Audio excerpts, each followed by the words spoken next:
So, boy, that was a boring episode. It was fine. I liked some aspects of it, but Mike, how about you tell us what exactly happened? I'll try my best. This is episode 17, the fourth to be qualified, or fourth child. Disaster strikes unexpectedly when NERV 2, NERV's second branch base in Nevada, mysteriously disappears in a flash, resulting in the loss of everything in a radius of 89 kilometers and thousands of people.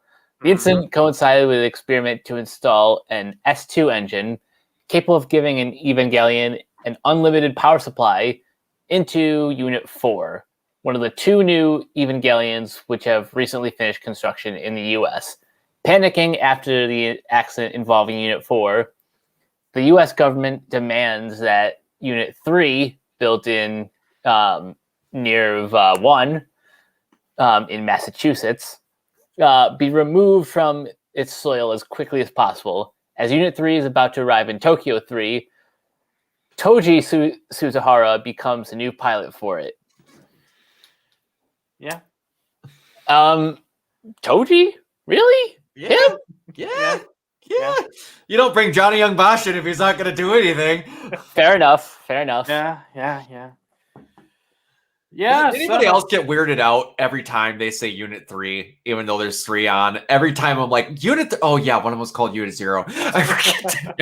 I had that exact same reaction when I heard like they mentioned like Unit 3 and Unit 4. I'm like, wait, but right. Yeah, it's always one of those times where like one of them's called 0. I'm like, oh yeah, you had to be special and name one of them Unit 0.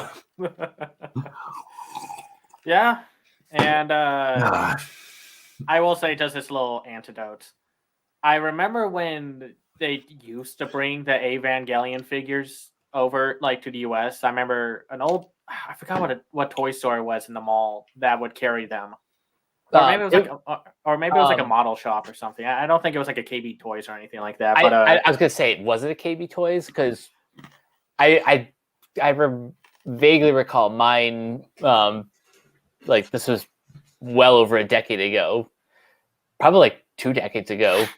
Like they would have figures like the occasional Gundam set or other sort of things like that. I think it was like another like anime video game kind of store kind of thing. I remember my first figurine that I bought was an Ava Unit 4 figurine. It was a silver Ava unit, had a cool machine gun and whatnot.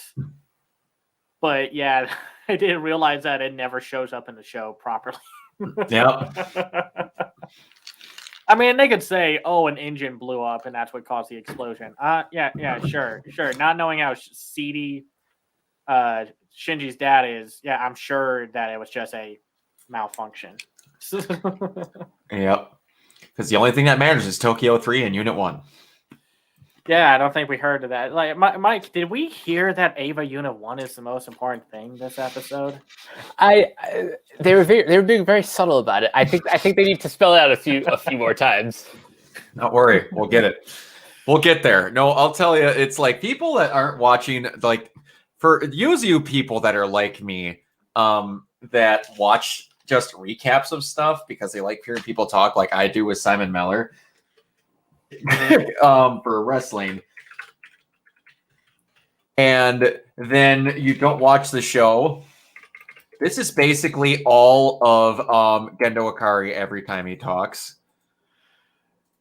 Yeah, just no shoot, sorry, hold on. No, I gotta edit. Hold on. Hold on. Let me get in the Gendo pose. There we go. Trust me, guys. Unit 1 is important. Unit 1 is very important. That's all it is. That's all. That's Unit every time he ever talks. It's like, Mike. No, and really not a whole lot is expanded on. We learn about one of the new nerve systems that, unfortunately, the first time we hear about, or I don't know if it's the first time we hear about an outside nerve headquarters outside of Japan, but it's like we hear about the U.S. ones and the Germany ones, except for the US, they blew up, and I liked seeing some of the more interactions. Like I liked the little Asuka Shinji moment where like, oh look, the couple are complaining and they both blush, and then they're like, well, shut up. Like they're both like they're in sync now. And then I like seeing what's his name, Toji, and Shinji going to Ray's apartment, which again, like knowing that what they're hinting at with Ray, I get why she's out in the boondocks. Or like the rough part of the city, but come on, just move her in closer. Whatever. I like seeing them go there, and even though it is kind of amusing, Ray just walks in and it's like doesn't even bother asking. It's like, oh, 2 guys walked into my apartment. It's fine. What are it's you like, doing oh, it's here? fine. Hang It's up. like, okay. It's like, oh, hi there. Okay, yeah. I love how this time like she's just not even phased. She's like, yeah, fine, whatever. Yeah. And I mean, I like that they kind of expanded upon Toji as a character because it like for a long time he was like he was the bully, and then he was just the obnoxious pervy jock character, and then it's like I did like Johnny Young Bosch's performance in this as he just kind of, as of course the show is not really good at hiding of who the new pilot is. Yeah. Like I liked his performance. I liked some of the scenes and such. I could see how that could be like a lot. But let's talk about my favorite line from everyone's favorite sleaze Ryoji. Growing things is my hobby. Yeah. Yeah. What are you exactly growing, buddy? Mr. Always in a good mood, man. What are you possibly growing in that garden? I don't even want to know. God, it's gonna be like Steven Universe with the watermelon stuff. It's just heroin-laced watermelons. That's all it is. It's fine. It's fine. It's fine. It's fine. But I mean, I did like all the small character beats, but oh my gosh, there was just not a whole lot to this episode story-wise. Yeah, no. It's hard to really describe much of what happened because I don't want to call this a filler episode, but well, there was no angel attack. The Avas were not. There was no Ava action. Yeah, this was like. I think this was more like the cool down episode after the last week. After everything. Yeah. No, that's understandable. It's just like, and yes, things are building up and they're putting more pieces of the puzzle in and whatever, but there's not a whole lot of action. It's a lot of standing around, a lot of still shots, and I mean, like I said, I like Toji's interaction with Hikari and such, but now I'm kind of wondering like what's so special about this school and how the heck how do they find these candidates? Do they sign up or something? Is it like the military? You just walk in and be like, "Hey, I want to serve my country." I don't know. No, dude. I can already assume, knowing that we just saw an angel way deep in the bowels of Nerve with tiny little legs sticking out of it. I don't want to know. Like I already have assumptions, so and they never told you why they stabbed it with the spear of Longinus. I still can't get over the way that they pronounce Longinus. It sounds like they're trying their hardest to not say vagina. Like I don't get why they pronounce it like that, but it's like a Life of Brian thing, or like I said, it's the Malcolm McDowell and Caligula Longinus. Yeah, but yeah, there's a whole lot of just people not having conversations where they should have conversations. It's like Masato is getting even more stuff hid from her for like why they're not doing certain things, why certain information, like the whole council's not telling her. And one detail I never noticed that was in the last episode, it was either in the last episode or the early part of this episode. You know that weird ass tree thing that's in the very start of the credits? Yeah, the Tree of Life. That's on Gendo's ceiling in his office. Yeah. Well, there's obviously something like either the same thing or something else where in Ray's giant spine brain thing. Yeah, where she just chills out for a while and then goes and eats lunch. I do want to know what exactly she does because it's like we're getting there, but it says Yeah, we are. Oh, and we are also introduced to the dummy tube, or whatever it's called, because they say like it has the mind of Ray, but no heart or soul. So I guess they're looking for like alternatives to like basically like doing a Gigantor thing where like they use a robotic AI cell like unit or whatever. What this really means is Gendo is heartless. Yeah. Yes. Well, it's to the point of where the first time they ever give a shit about Ray in the entire show, outside of Gendo, is where it's like, hey, did you know that for the first time we used Gendo, or I just want to say Ray, as a crash test dummy that got the fuck beat out of her and then used her as a guilt trip? We're going to come up with something where we don't need to stick Ray inside another Ava and hope it doesn't freak out.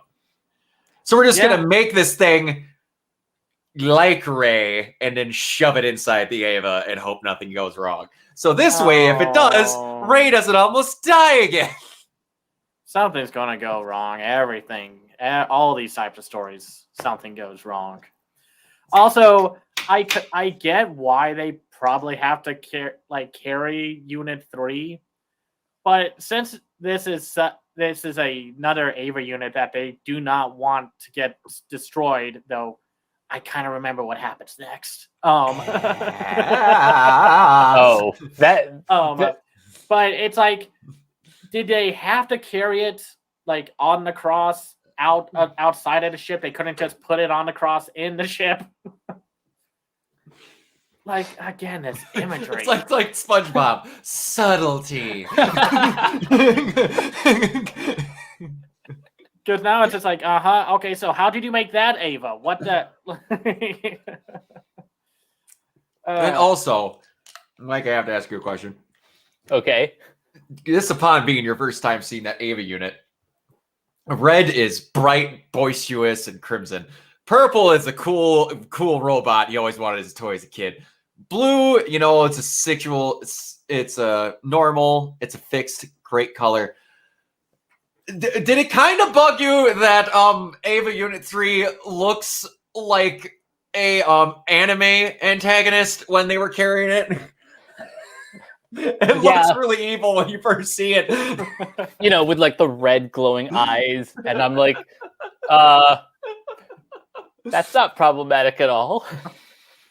No, it's the Shadow the Hedgehog of the Ava units. It is. We almost got silver, but it got blown up. Thank God, Mike, you don't know much about Sonic. So anyway, spare your soul. I barely know, but even I hate it. Not a whole lot happened in this episode, so there's not too much else to talk about. We kind of talked all about the major story points. I guess outside of Quixote trying to hit on another female staff member of this fine establishment that are possibly not making angels into Avas or whatever, but whatever. I don't. There's not much else. Like is there like Mike? Do you have anything else? Well, I have two questions, just at least to fill the runtime of this review. Good luck. One is if Unit 4 survived, do you think Shinji's other friend would have been the pilot? I don't know. They don't think about that. No, part of me is almost like it would have ended up being Misoto. Oh, like fine, I'll do it myself. Like somehow they make it so it doesn't have to be a 13-year-old. A rule yet again that never gets explained. Has to be kids. No, yeah. I'm thinking like it might have been Hikari or like I guess Kinsuke wants to be a pilot. No, that's what I was thinking. But do they like? I don't know. Where is Kinsuke getting all this information? You would think that I have no idea. Like no, he it's listens just in on his funny. dad's calls quite a bit. Yeah, and it's like everyone in my dad's apartment was freaking out about it. Okay, how is your dad knowing about this? And doesn't Nerve should know or something when a leak happens? Oh, whatever. You think they'd be more protective of confidential information? You would think. And speaking of which, my other question is: can we trust Kaji? Kaji? No. Yeah. He's a slickery, slimy eel of a person. Yeah. He is. He's a Yeah. lot. Based on Yeah. the information that I know personally, I at least trust him more than Gendo. Well, man, you're setting a real low bar.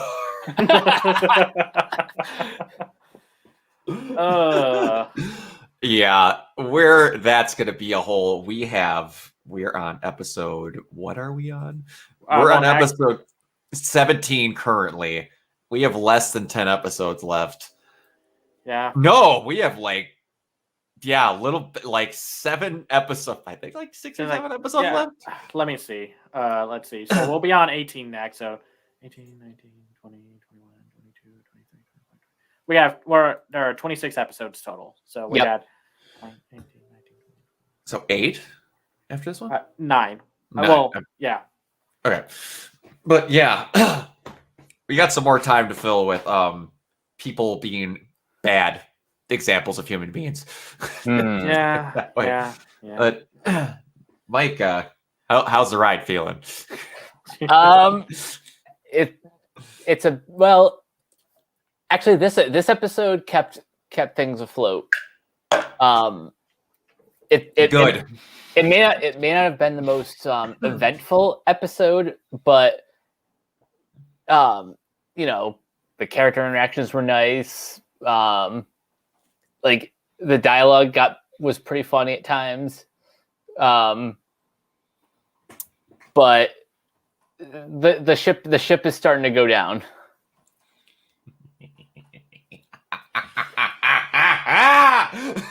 All right. We'll see. We'll see. Karen, where can everybody find you? Hopefully not at that Nevada base of Nerve. You can find me on Twitter at twitter.com/CamSiView. I run my own website called camsiview.biz, where I review animated films from around the world called The Other Side of Animation. I am the co-host of the Renegade Animation podcast for renegadepopculture.com. I also have a Patreon at patreon.com/camsiview. That's where you can find me. All right. Mike, where can I find you? You guys can find me on Twitter at CaptainK42. Check out all my quick thought reviews on letterboxd.com/CoachK42. Find me in all the various Facebook groups just at my name. You can check out Renegade Pop Culture on Facebook and Twitter at Ren Pop Culture. You can check out all of our podcasts on Anchor, Spotify, Apple Podcasts, wherever you listen. And you can find everything at renegadepopculture.com. Need an escape? So do we. And you can find me everywhere at Organoid Zero. Pretty simple. Twitch. I don't use Instagram, YouTube.